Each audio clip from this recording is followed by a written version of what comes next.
SSC 2026 তোমাদের আর কয়েকদিনের মধ্যে বাংলাদেশ ও বিশ্ব বিষয় পরীক্ষা।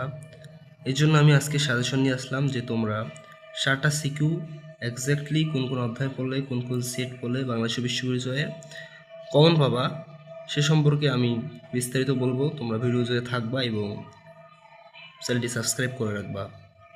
প্রথমত দেখো, আমরা বিভাগটাকে ভাগ করে নিই। প্রথম আর দ্বিতীয় অধ্যায় একটা বিভাগ, তোমরা খেয়াল করো। প্রথম আর দ্বিতীয় অধ্যায়, প্রথম এবং দ্বিতীয় অধ্যায় তোমাদের একটা সেট হবে।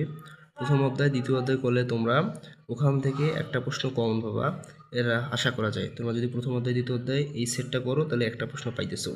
তারপরে তৃতীয় অধ্যায় আর চতুর্থ অধ্যায়, পঞ্চম অধ্যায়, এই তিনটা অধ্যায়, পঞ্চম চতুর্থ তৃতীয়, এটা একটা সেট। আমরা সেটটাকে ভাগ করি। ষষ্ঠ অধ্যায়, সপ্তম অধ্যায় আর অষ্টম অধ্যায়, এটা একটা সেট হবে।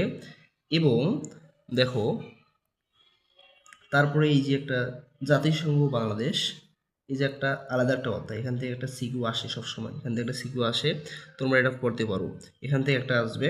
তারপরে জাতীয় সম্পদ ও অর্থনৈতিক ব্যবস্থা, অর্থনীতি নির্দেশক সমূহ, বাংলাদেশের অর্থনৈতিক প্রকৃতি আর বাংলাদেশের সরকারের অর্থ ব্যবস্থা, এই যে তিনটা অধ্যায়, এটা একটা বিভাগ, একটা একই রিলেটেড এই অধ্যায়গুলো, এগুলো থেকে কম্বাইন করে প্রশ্ন আছে।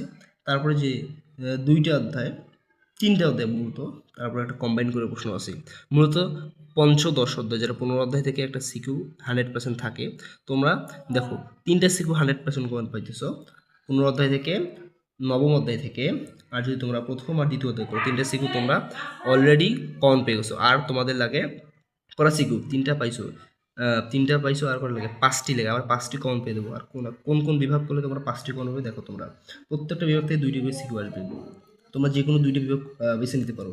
তোমরা বেছে নিতে পারো ষষ্ঠ, সপ্তম, অষ্টম, এখান থেকে দুইটা অধ্যায় দিতে পারো। ষষ্ঠ, সপ্তম আর অষ্টম, তিনটা অধ্যায় করতে পারলে 2টা সিকিউ ইনশাল্লাহ কমন।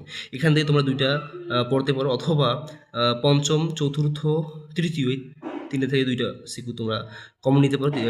এগুলো শেষ করতে পারলে এখান থেকে 2টা আসবে, এখান থেকে 2টা আসবে, 2 2 4টে হলো।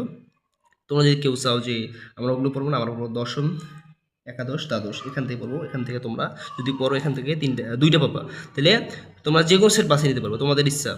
মূলত তোমাদের 7টা দিতে হবে, তোমরা তোমাদের যে কোনো ইচ্ছা মতো তোমরা নিতে পারো। তারপরে দ্বাদশ, তারপরে ত্রয়োদশ, চতুর্দশ, পঞ্চদশ, এখান থেকে 2টা আসবে। মূলত এখান থেকে একটা থাকে, এই 2টা মিলিয়ে একটা থাকে। হ্যাঁ, 13, 14, এই 2টা মিলে একটা থাকে, এখান থেকে একটা থাকে। তোমরা এই যে পরবর্তী যে অধ্যায়গুলো 13, 14, 15, এগুলো খুব সহজ ইজি অধ্যায়, এখান থেকে তোমরা দেবো। আমার সাজেশন এখান থেকে তোমরা দেবে 2টা। তারপরে তোমরা দেবা এই যে 6, 7, 8, এখান থেকে 2টা দেবা, 2 4টা হলো। এখান থেকে তোমরা যদি চাও দিতে পারো, একটা দিতে পারো, 4 আর 5। তারপরে এখান থেকে 2টা দিতে হবে, একটা না 2টা দিতে হবে, ইজি অধ্যায়গুলো।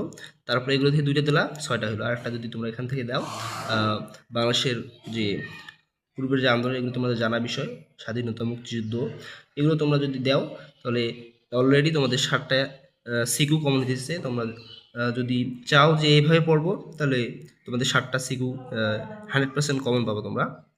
আর তোমরা যদি সবগুলো অধ্যায় পড়তে চাও, সমস্যা নেই। তোমরা যদি 11টায় কমন পেতে চাও, সবগুলো অধ্যায় পড়বা। আর যদি তোমরা অ্যাটলিস্ট 7টা দিয়ে আসতে চাও, তোমাদের যে কাঙ্ক্ষিত 7টা সেটা দিতে চাইলে তোমাদের মাত্র অধ্যায় পড়তে হচ্ছে 2টা, আর এখানে 3টা, 2 3 5, 5 আর 3 কত হয়, 8টা।